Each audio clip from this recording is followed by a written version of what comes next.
Charter Local Edition. I'm Brad Pomerance in the San Gabriel Valley today, and we are joined by Habib Balian. He is the CEO of the Foothill Gold Line Construction Authority. He had his first baby in 2003. That was known as Phase 1, the Union Station to Sierra Madre line. Tell us about Phase 1. I know you're in your final trimester for your second child, but let's talk about your first child, Phase 1. Well, Phase 1 took us from Union Station to Pasadena. It's about 13.5 miles. It runs through the city of Los Angeles, South Pasadena, and Pasadena, and has exceeded all expectations since its opening in 2003. Be specific. There's about 42,000 riders every day on that line. And I have to think that Phase 1's, let's call it half sibling, which would be the east side. You like all my metaphors? Which would be the east side extension. That probably helps. It does help. It's a shorter line. What is it? And it's about 6 miles, I believe, the east side line that takes you all the way to Atlantic from Union Station through East LA. It's at grade, as the Gold Line is. Right. And it's a nice connection for folks on the east side. The east side is expecting another extension to come sometime into the future. Oh, really? Which is not part of our project, but there will be an extension to the east side project. Okay, I think you're in your final trimester of Phase 2. Yes. Tell us about Phase 2 and what's happening and when we can expect delivery. So Phase 2. I don't know if this is working, but I like my metaphors. Phase 2 goes from East Pasadena, Sierra Madre Villa, all the way to Azusa. And through all the cities, each has a station and each has parking. All the cities have adopted plans for transit-oriented development around each of the stations. We know it's going to be very successful for these cities. And all that work is actually completed on time and on budget. It's turned over to Metro September 22nd. And Metro now has decided to open it, put it into full revenue service March 5th. So we're waiting for a great grand opening March 5th of next year. When you say turned over to Metro, explain what you mean by that. Well, we're a separate agency from Metro. Our job is to build the project. That's it. That's it. And then we turn it over to Metro, who will operate it long term. So give us a sense what's going to happen on March 5th. What are the stops? Where are the stops? How is it going to change the flavor, the taste of the San Gabriel Valley when we're on our roads? Well, I think it gives people access to cities they've never been to before. I mean, there are great places in Azusa and Arcadia and Monrovia that folks have never been, and I think they're going to be able to explore a lot of these downtowns, these historic downtowns that have been here for over 100 years. So I think that will really change the dynamic of people moving around, people having access to downtown LA that maybe wouldn't have gone to the Music Center on a Saturday night because they didn't want to deal with traffic, or to Dodger Stadium for that matter, and from Azusa. And now you can hop on the train and be able to get there. Do we anticipate that traffic pressure will decrease on the 210, for example, as a result of Phase 2? Well, we always hope so. It's very important to make sure everyone understands that there is a lot of demand on the system currently. And it's a growing system. So there's a lot of growth happening in the Inland Empire. The majority of the growth happening in LA County is going to be coming from the east side of the county, and we're preparing for that. This gives folks another alternative to the highway. I don't know if you'll ever see less traffic on the freeway because there's such latent demand and because growth is so strong, but I think you'll see that the light rail will be very, very successful long term. Give us a sense of what projections tell us in terms of this Phase 2, Sierra Madre to Azusa. We expect about 15,000 passengers, and then a day. And that really only takes us out about another 10 years. And then beyond that, you'll see, I think, massive growth. I think originally with Phase 1 of the project, we projected about 22,000 passengers. And you hit? Now we're at 42,000. Wow.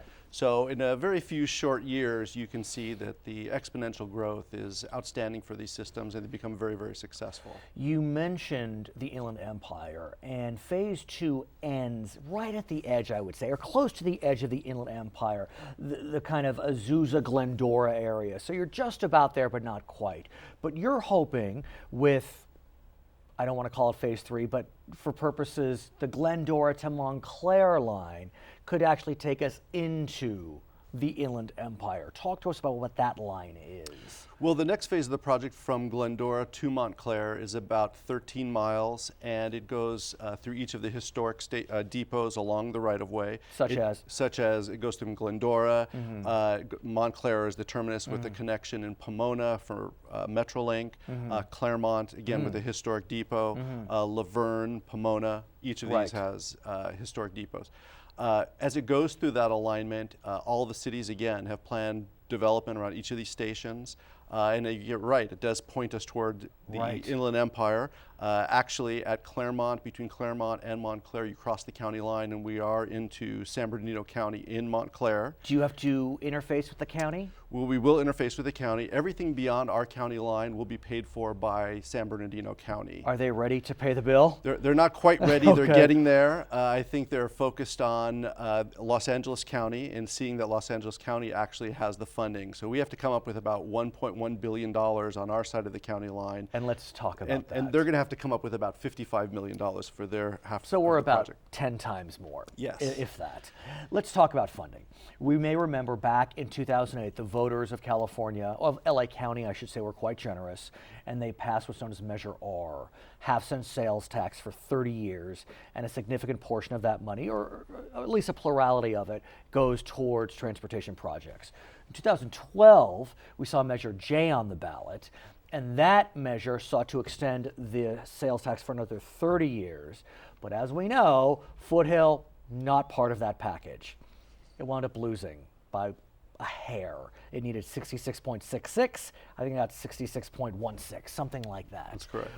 Talk to us about what happened there.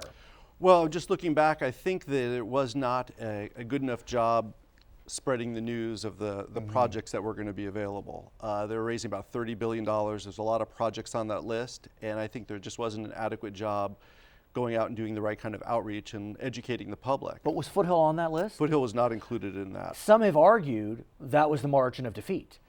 Well, 15,000 votes was about what they Right. lost by, and I would hope that they would have easily picked that up in the San Gabriel Valley if we were included in on as part of the package. So let's look towards November 2016. We anticipate, I think the state legislature already passed its portion allowing us to put that sales tax extension on the ballot. That's correct. So that's coming in 2016. Has it been written? Is Foothill included? What do we know? So there's been a process that all of the COGs have gone through. COGS is Council of Governments. That's right, and there's several of them in LA County. I believe there's 4 in LA County, and each of these is a grassroots group that works with all the cities. Representatives from each of the city councils are on these COG boards, and they go and review projects, and they together have come together with a priority list, and they've presented it to Metro.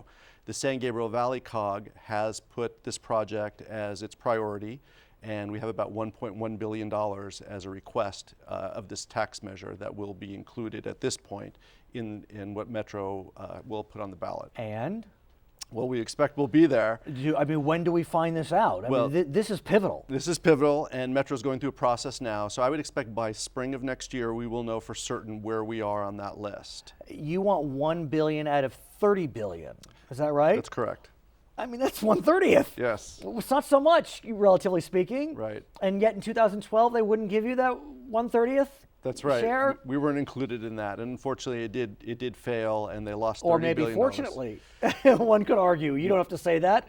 What else? What other projects are on the blackboard, for example, in this measure, whatever it may be called? So there's a number of highway projects that are included in it. As far as new rail projects, Metro has taken input from several other of the COGs. The one closest to us would be the East Side Extension, which goes from Atlantic, which will head east. It has not been environmentally cleared, but that's about $1.5 billion project. And as I understand it, Glendora to Montclair has been environmentally cleared. Your EIR is set. It's set. We own the right-of-way. Right. We have negotiated with the city all of the locations for the stations and the parking. And if all goes well, you go into construction in 2017, open mid-decade, in the 2020s? I would say about 2024. Not bad. His name is Habib Balian. He is building a train. That train is going from downtown Los Angeles, hopefully, one could argue, into the Inland Empire. My name is Brad Pomerance. We thank you so much for joining us on Charter Local Edition.